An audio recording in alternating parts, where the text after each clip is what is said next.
TrendTrack m'a directement permis de générer plusieurs centaines de milliers d'euros en e-commerce et dans cette vidéo, je vais te montrer comment cette méthode peut aussi t'aider. Personnellement, j'ai plusieurs boutiques e-commerce dont certaines génèrent plusieurs dizaines de milliers d'euros de chiffre d'affaires par mois. Je vais te partager exactement comment j'utilise TrendTrack pour trouver des produits gagnants. Tu vas voir que j'utilise d'une manière un peu différente de la plupart des utilisateurs cet outil. Si tu as déjà une boutique, cette méthode va te permettre de trouver des produits complémentaires qui fonctionnent déjà, qui ont validé leur phase de test et qui sont pour certaines en pleine phase de scaling.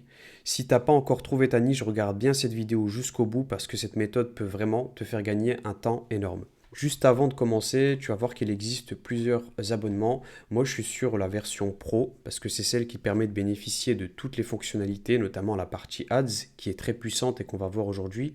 Si tu n'as pas encore de compte TrendTrack, je t'ai mis un lien en description avec le code promo Khalid20 qui te permet de bénéficier de moins 20% sur tous les abonnements. En plus de ça, tu vas voir que c'est cumulable avec le plan trimestriel à moins 15% et annuel à moins 30%, donc c'est très intéressant.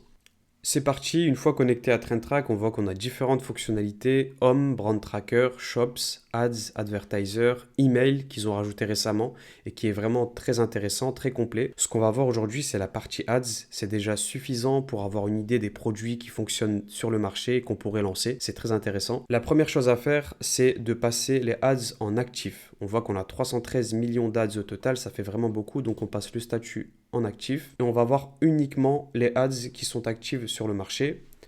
Ensuite, le deuxième filtre que j'utilise beaucoup, c'est actif depuis. C'est tout simplement depuis combien de jours les ads sont en activité.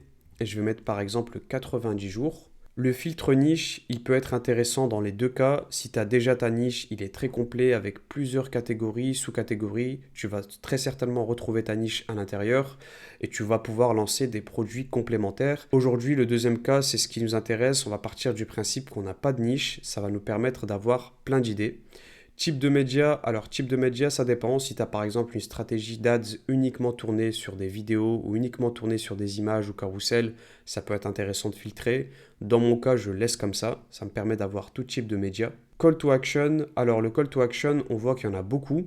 C'est tout simplement dû au fait que sur TrendTrack, on a pris en compte aussi bien Snapchat Ads que Google Ads, Instagram Ads, Telegram Ads, et donc on a différents types de call to action qui sont par exemple très rattachés à Pinterest. Moi, je vais toucher uniquement Shop Now, Learn More et je vais prendre par exemple Get Offer.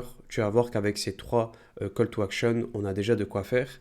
Concernant le pays et la langue, je fais exprès de ne pas y toucher parce que ça nous permet d'avoir une vision globale de ce qui fonctionne dans plein de pays. Mais si tu as un produit, par exemple, c'est intéressant, qui doit être lancé uniquement dans certains pays, ça peut être très très pertinent d'y toucher. Pays, langue, donc je touche pas. Technologie, pareil. Et là, je touche à duplication.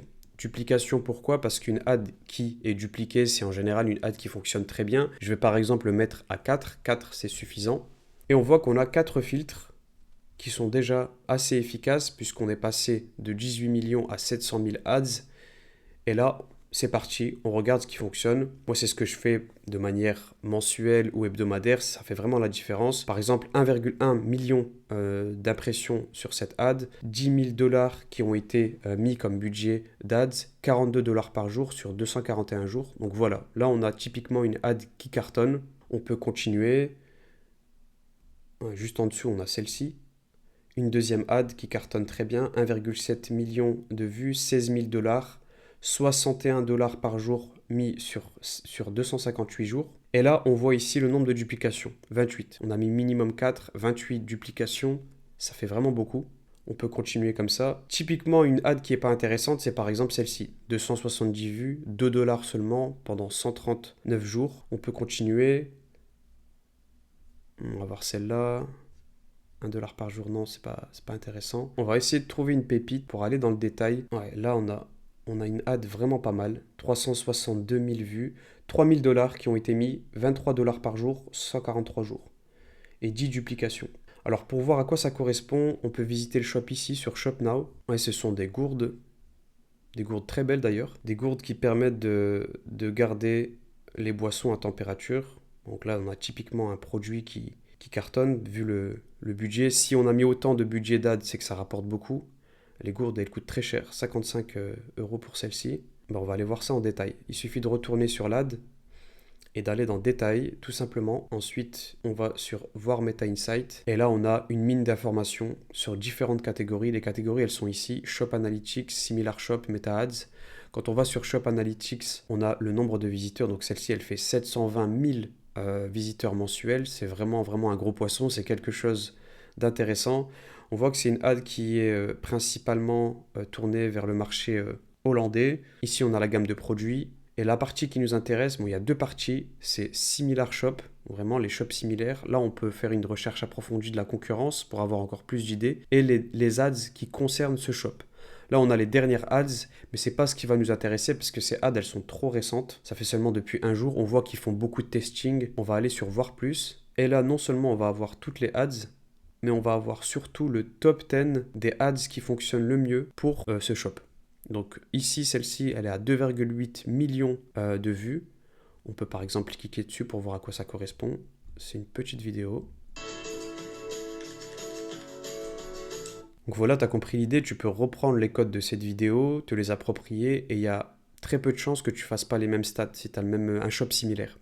Ici, il y a 25 000 $ qui ont été mis pendant 3 mois seulement. Ouais, c'est une ad qui cartonne énormément, vu le budget qui a été alloué. Donc voilà, tu vois que tu peux vraiment trouver des produits rentables assez rapidement avec cette méthode.